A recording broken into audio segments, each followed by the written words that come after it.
Oui, Seigneur, j'ai péché contre toi, trompé par le malin, je t'ai renié. Mais dans la nuit, toute seule, j'ai très peur. Dieu de David,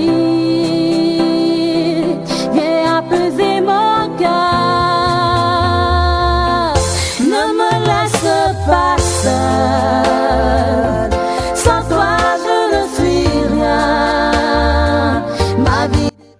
Bonjour, bien-aimés dans le Seigneur. Soyons les bienvenus dans la présence de notre Dieu. Amen. Il nous a accordé ce privilège et cette grâce d'être vivants et bien en sa présence. Alléluia. Amen. Nous ne saurions oublier nos très chers téléspectateurs qui continuent à disposer les précieuses minutes de leur temps pour ces salles vidéo. Nous vous encourageons dans cet élan bien-aimé parce que nous croyons que c'est à Dieu que vous disposez ce temps. Alléluia. Amen. Et comme c'est à Dieu que vous disposez votre temps, il va s'en servir dans l'accomplissement de ses plans parfaits et de ses desseins dans vos vies. Amen. Nous voulons nous remettre entre les mains du Seigneur. Il nous accorde la grâce dans sa parole de la recevoir afin de la mettre en pratique. Amen. Père éternel, Dieu Tout-Puissant, Seigneur de gloire, nous bénissons ton nom. Nous reconnaissons, ô Dieu, ta bonté et ta fidélité envers nous. Nous reconnaissons la miséricorde, ô Père éternel, notre Dieu, manifeste envers nous. Nous reconnaissons, Seigneur, notre Dieu, le privilège que tu nous donnes ce matin d'être vivant, d'être en ta sainte présence. Et ce moment particulier, ô Père éternel, auquel tu nous conduis, Seigneur, celui du partage de ta parole. Dieu de bonté, de grâce, Seigneur, viens encore, selon ta grande miséricorde, nous donner un cœur et des oreilles de disciples. Afin qu'éternel Dieu, entendant ta parole, puissions, Seigneur, notre Dieu, précieusement la garder dans nos cœurs. Et surtout, Seigneur, la mettre en pratique pour la gloire de ton Saint-Nom, au nom de Jésus-Christ de Nazareth. Amen. Amen. Ce matin, en sa grâce, nous voulons évoluer dans ce thème dont nous avons introduit dimanche dernier. Nous disons que le royaume de Dieu doit grandir en nous. Amen. C'est une obligation. Alléluia. Une obligation morale. Pas que Dieu nous fasse la police derrière nous, mais obligé. Si et seulement si nous sommes engagés avec Dieu, de laisser à ce que sa parole prime dans nos vies, que ça dicte notre conduite et notre comportement. Alléluia. Amen. Nous ne pouvons faire sans cela. Même ceux-là qui continuent à rejeter l'appel de Dieu, continuent à rejeter sa main de miséricorde tendue, ils se rendront compte, le moment venu, qu'ils ont fait une grosse erreur. Amen. L'apôtre Paul, en écrivant aux Corinthiens, parlant de la résurrection des morts, et il disait aux Corinthiens que si il n'y avait pas de résurrection de morts, alors mangeons et buvons. Alléluia. Car demain nous allons mourir. Mais si et seulement il y a résurrection de morts et que nous n'avons pas fait ce qu'il fallait faire pour être parmi ceux-là qui ressusciteront si jamais nous mourrons, alors nous n'aurons aucune excuse. Alléluia. Et les principes ou la ligne de conduite et la ligne de vie du royaume des cieux nous est précis dans sa parole. Alléluia. Et comme je disais la fois dernière, c'est maintenant ou c'est pendant ce cours temps de vie que nous devons nous apprêter à vivre la vie du royaume. Amen. Parce que si nous ne la vivons pas maintenant, ce n'est pas là-bas où en fait nous n'irons même pas. Parce que celui qui rejette Dieu maintenant, ce n'est pas à la dernière minute que Dieu l'accueillera. Comme le commun a l'habitude de faire, quelqu'un a mené sa vie dans une rébellion pas possible vis-à-vis de Dieu. Et lorsque la personne meurt, pendant toute sa vie, il vivait comme il voulait. Et lorsque la personne meurt, ce qui va te signaler qu'il y a deuil dans une maison donnée, c'est quoi? De son vivant, la personne a loué Dieu. Si les gens avaient même les yeux pour regarder, pour voir, vous devez voir la personne se passer. Vous venez mettre la chose là ici. Est-ce que de mon vivant, j'ai vécu comme ça? Amen. Mais bon, on organise les choses et on loue les services d'un ministre de culte donné et il vient, il commence à dire comment la personne qui est morte était fervente chrétienne et que comme elle est morte là, elle est dans les cieux. Elle est dans l'éternité avec Dieu. Et pourtant, la personne n'a rien à voir, n'a rien à voir de son court temps sur cette terre. Est-ce que c'est dans l'éternité que la personne doit voir avec Dieu? Donc, il nous est préférable, bénéfique, que pendant que le temps se fait encore, alléluia, Amen. que nous puissions rénover et notre marche avec Dieu. Amen. Alléluia. Amen. Si tu t'es engagé avec Dieu, rassure-toi de marcher comme Dieu le veut. Amen. Amen. Amen. Parce que Dieu ne nous suit pas. En fait, il n'a même pas besoin de nous. C'est nous qui avons besoin de Dieu.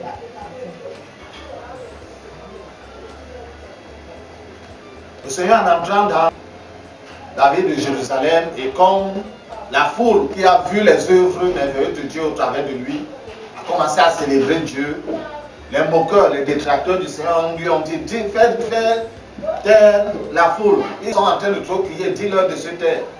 Le Seigneur leur répondre que s'ils se taisent, même les pierres vont célébrer Dieu. Ça veut dire que si l'être humain refuse de célébrer Dieu, en effet, les oiseaux le célèbrent matin. Est-ce qu'il impose une condition à Dieu? Non.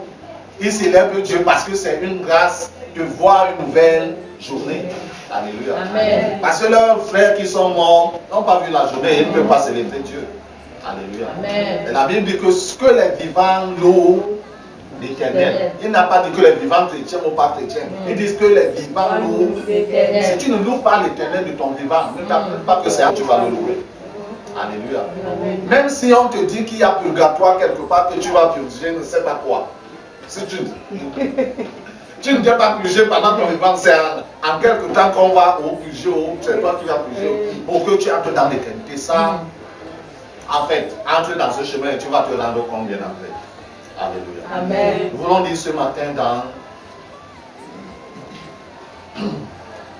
l'Évangile selon Matthieu, au chapitre 5, nous prendrons du verset 17 au verset 20.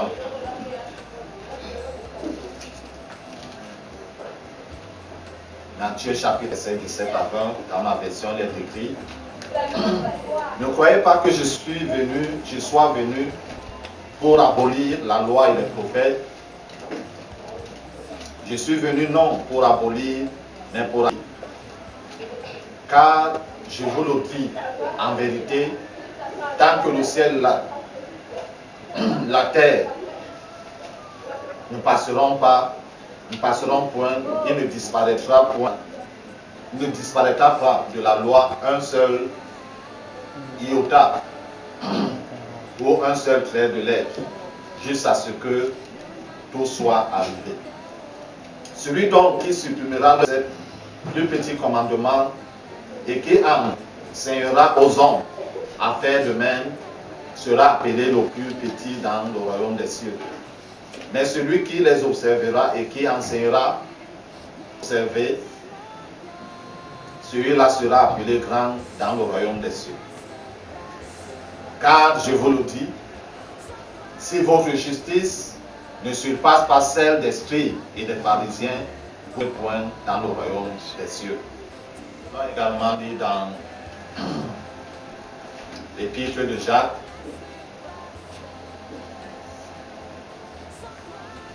chapitre 1,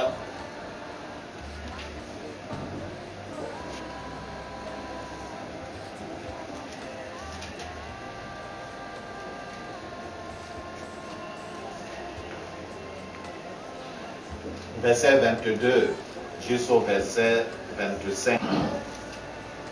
Jacques 1, verset 22 à 25, nous dit: mettez en pratique la parole et ne vous bornez pas à l'écouter, en vous trompant vous-même par de faux raisonnements. Quelqu'un écoute la parole et ne la met pas en pratique, il est semblable à un homme qui regarde dans un miroir son visage naturel et qui, après s'être regardé, s'en va et oublie aussitôt qui était. Mais celui qui aura plongé ses regards dans la loi parfaite, la loi de la liberté, et qui aura persévéré, n'étant pas oublieux, mais se mettant à l'œuvre, celui-là sera heureux dans son activité. Alléluia. Amen.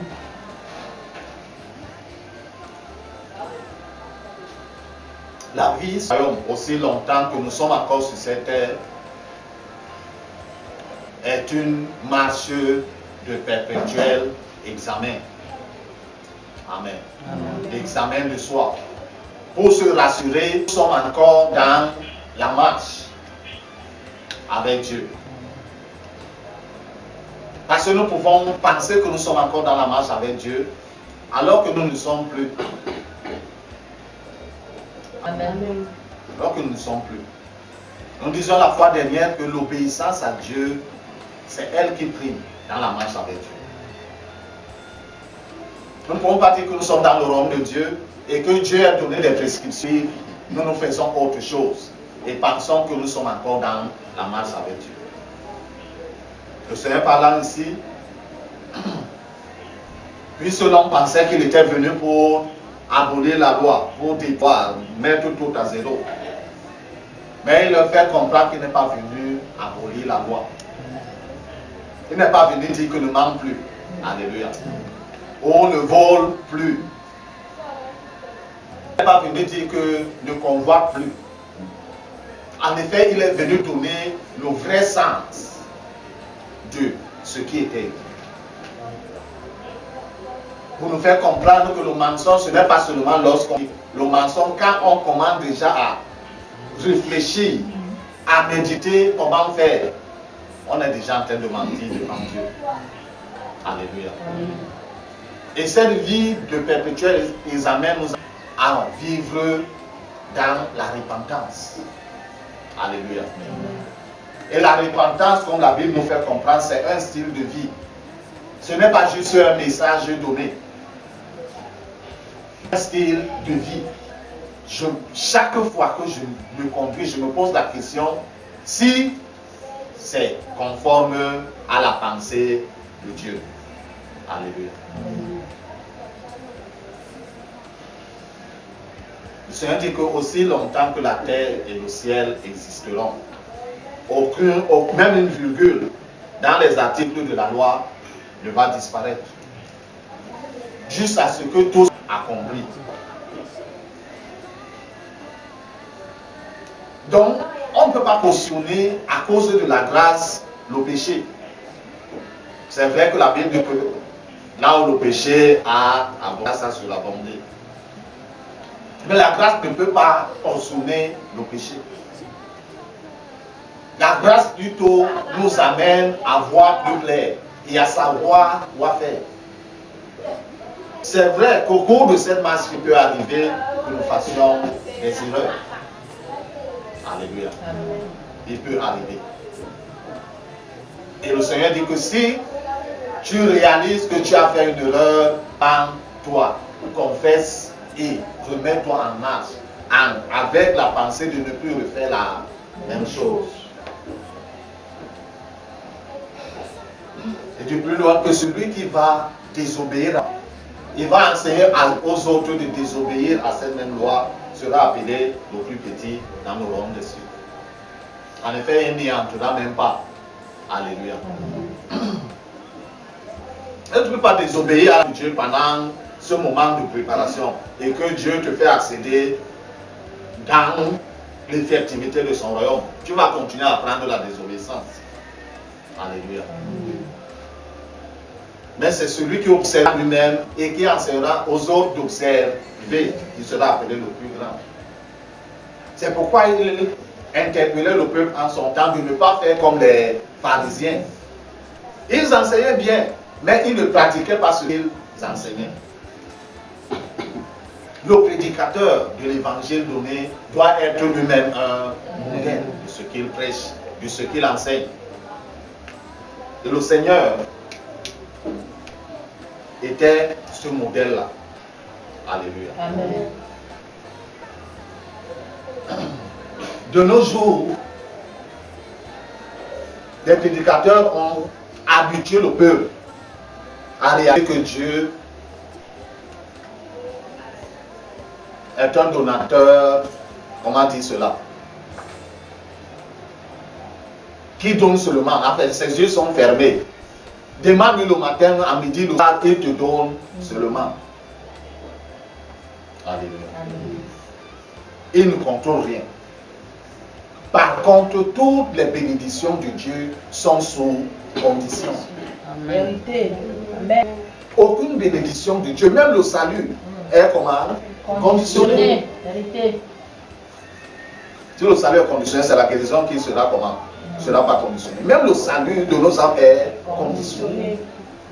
Et que c'est celui qui croira qui sera sauvé. Et celui qui ne croira pas automatiquement ne sera pas sauvé. Dieu veut bénir, bien entendu, les êtres humains. Mais il ne bénira l'être humain lorsqu'il se met dans les dispositions pour être béni.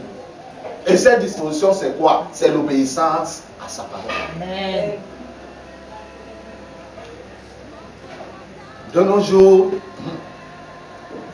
les prédicateurs, à cause de ce qu'on veut réunir des foules et des foules, on ne leur demande plus de vivre comme Dieu veut. Le message que Dieu adresse à l'être humain, c'est qu'il se repente. Amen. Et la repentance, comme je disais, ce n'est pas bon pour ceux du Dieu, il est vrai. Ils doivent se repentir pour accéder dans le royaume de Dieu. Mais pendant qu'on est en train de marcher, on doit davantage mener cette vie. Pour se détourner davantage du péché. Parce que si tu ne te remets pas en question, tu vas te retrouver en train de marcher dans la boue et accepter que la boue est bonne. Alléluia. Amen. Et c'est ce qu'on présente de nos jours à l'auditoire. Et l'apôtre Paul a su bien dire à Timothée qu'il arrivera des jours où l'on ne voudra plus entendre la saine doctrine. Si tu prends la saine doctrine, ton auditoire, ce sera que quelques têtes. C'est pourquoi on a corrompu, les prédicateurs ont corrompu le message de l'évangile. Viens et Dieu va te donner. Viens et... Bon. On doit donc se poser la question, qui est en train de donner quoi? Alléluia. Amen. Même le Père en son temps, lorsqu'ils entraient dans l'idolâtrie, Dieu leur tournait la face, Dieu fermait les yeux sur eux. Et les peuples les moindres qu'ils avaient terrassés hier, lorsqu'ils étaient en train de conquérir la terre qui leur avait été promise, ces mêmes se retournaient et devenaient plus puissants que le peuple d'Israël. Jusqu'à ce qu'ils reconnaissent qu'ils se sont détournés de Dieu, se répandent et reviennent à Dieu, c'est là où Dieu revient aussi vers eux. Tel que Dieu lance, encore de nos jours, la fin qui est proche, il dit, revenez à moi et je reviendrai à vous. Et nous qui avons besoin de Dieu pour résister même. Le souffle de vie, lequel d'entre nous a une bonbonne d'oxygène dans sa chambre. Pour dire que quand je me couche là, je mets la bonbonne sur moi, je respire jusqu'à ce que je me réveille. Même le souffle de vie, nous dépendons de Dieu. Pour marcher, nous dépendons De Dieu. Pour manger, nous dépendons de Dieu. Pour nous habiller, nous dépendons De Dieu. Toute notre existence, nous dépendons de Dieu. Même ceux qui sont rebelles à Dieu, de Dieu. Parce que lorsque quelqu'un, le souffle de vie sort, il devient quoi? Il n'a plus rien, il ne peut plus rien de bien faire de lui-même. Le temps nous est encore donné. Alléluia. Et ce temps est court. Parce que le Seigneur revient très très vite. Et il ne revient pas pour tout le monde. Mais pas ce que les prédicateurs disent. Il ne revient pas pour tout le monde. Même dans son église, il ne revient pas pour tous qui sont là. Alléluia. Il dit que ce ne sont pas tous ceux-là qui me disent Seigneur, Seigneur, qui entreront dans le... C'est seulement celui du pluriel au Singulier. Il dit là qui se sera démarqué dans sa vie, mais dans une vie de discipline, une vie de sainteté, une vie de sanctification, une vie de renoncement de soi chaque jour. C'est celui-là qui entrera. Elle dit que le royaume des cieux, c'est un royaume sélectif. Ce n'est pas la poubelle où on verse tout. Est-ce que le bac à ordures, est-ce qu'il a écrit, Isaac a mis une plaque là, verser seulement telle ordure. N'est-ce pas, n'importe qui vient y verser. Même le fou, il vient y faire comment. Même le chien, quand il va verser là-bas, il va venir, le bac à ordures refuse quelque chose. Le royaume des cieux, ce n'est pas cela. Alléluia. Amen. Le nom de Dieu, c'est ceux qui se sont et qui continuent à marcher dans la repentance. Amen. Afin que leur vie puisse être semblable à celui en qui ils ont cru. Amen. Parce que la Bible dit qu'en ce jour-là, tel qu'il sera, nous serons aussi. Mais si tu n'as pas, pendant le temps de ce là, tu n'as pas copié la vie de quelqu'un, tu ne lui as ressemblé à rien. Parce qu'en ce jour-là, tu y seras même. Non, jamais.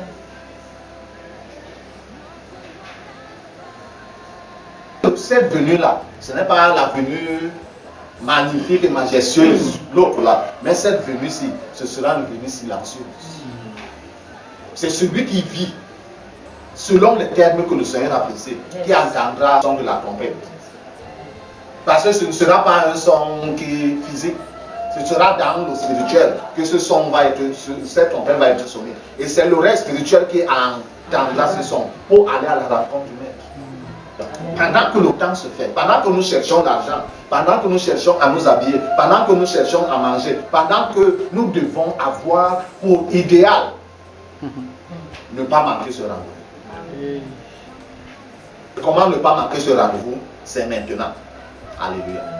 Donc on leur a dit que non, ne fais pas même ta vie comme tu veux. Quand tu vas mourir, on va aller appeler un pasteur ou un prêtre qui il va venir bénir ton cadavre, bénir ton au-delà, ton trajet dans l'au-delà. Et pourtant tu es parti depuis. L'esprit est parti depuis. Tout ce qu'on reste faire pendant la cérémonie de deuil et tout, le corps même on l'enterre parce que si on le laisse là, il va commencer à se décomposer. Alléluia. L'esprit est parti depuis.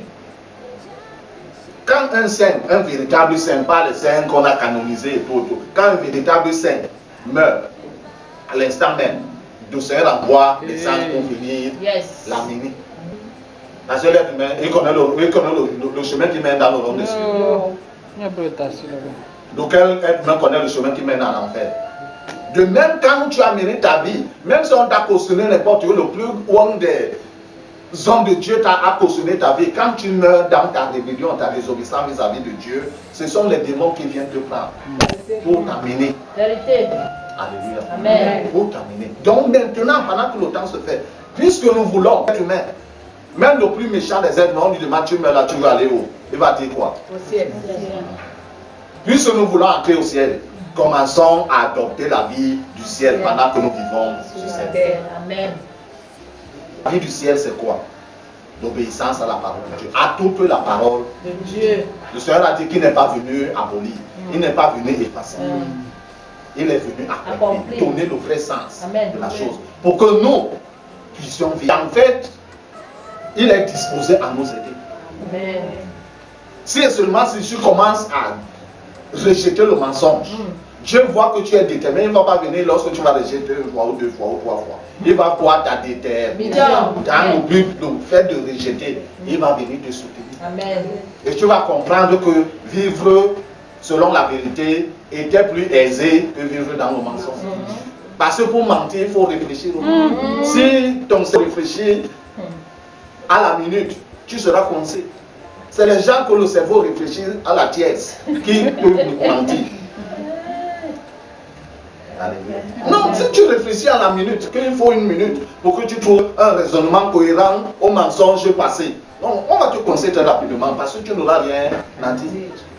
Or, vivre selon la vérité, c'est plus facile. C'est plus aisé. Alléluia. Tu ne vas pas voir que donc tu as menti parce qu'il ne t'a pas vu à 200 mètres, tu prends une voie à gauche ou à droite parce qu'il ne faut pas rencontrer la personne. Mais si tu vis selon la vérité, tu es libre.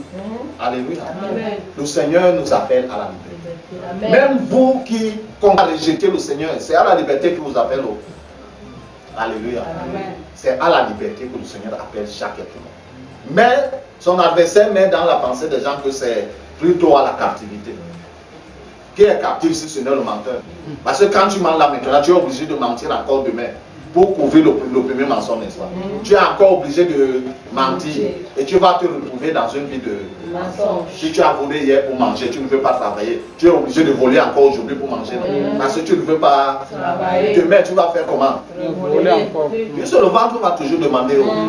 Personne n'a jamais mangé pour une semaine. Que tu manges aujourd'hui, ça reste dans ton ventre une semaine, non? Le ventre va toujours de... Alléluia. Bien aimé, pendant que le temps se fait encore, cherchons Dieu. Alléluia. Amen. Et il dit que si nous le cherchons de tout notre cœur, il se laissera trouver par nous. Que le Seigneur bénisse cette parole dans nos cœurs. Surtout et surtout que nous puissions précisément la garder afin de la mettre en pratique. Amen. Amen. Seigneur Père Tout-Puissant, Dieu de grâce et de bonté, merci pour ce matin. Merci pour ta parole que tu nous adresses, Seigneur, selon ta grande vérité. Permets au Dieu, Seigneur, que cette parole trouve, ô Dieu de gloire, un terrain de choix dans nos cœurs. Père éternel, qu'elle s'y dépose, Seigneur notre Dieu, en tant que semence de vie, qu'elle puisse pousser racines germées, notre Dieu, croître, pour donner du fruit au centuple, à la gloire de ton Seigneur, Seigneur. Afin que nos vies transformées par ta parole puissent être agréables, ô Dieu, au nom de Jésus-Christ Nazareth. Seigneur de gloire, je remets au Père éternel cette personne. Que ce soit, Seigneur notre Dieu, notre roi, un homme, une femme, que ce soit âgé, que ce soit un adulte, que ce soit au Père un jeune, que ce soit au Père un adolescent, que ce soit, Seigneur notre Dieu, un enfant, même un tout petit, dans les mains de sa maman qui suivra ce message, ô Dieu. Donne-lui la grâce d'entendre ta voix au travers de la même Père, au nom de Jésus-Christ Nazareth. Et donne-lui également, pendant ce temps d'écoute, il saisit ta pensée. Et pendant que la personne se disposera à toi, Seigneur, visite également, Seigneur, pleinement au nom de Jésus-Christ Nazareth. Selon, Seigneur, notre Dieu et notre roi, ta fidélité. Et tout ce que tu trouves, ô Père éternel, Seigneur, notre Dieu, d'incohérent à ton plan, Seigneur, que cela soit démoli. Au nom de Jésus-Christ Nazareth. Que, Seigneur, cela soit déraciné.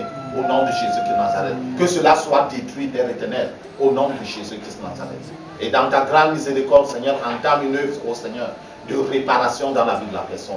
Entame une œuvre faite de reconstruction dans son Yahweh. Entame une œuvre, Seigneur notre Dieu, sur nos besoins se fait même de récréation au nom de Jésus-Christ.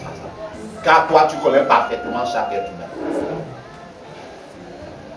Je regarde la vie de la personne. Seigneur notre Dieu, l'itinéraire que tu avais conçu pour elle, au nom de Jésus-Christ. Merci Père Tout-Puissant parce que tu es fidèle. Et tu as toujours agi selon tes perfections divines. Que la grandeur, l'élévation, le règne te reviennent, maintenant et dans tous les siècles, au nom de Jésus. Amen. Ma vie dépend de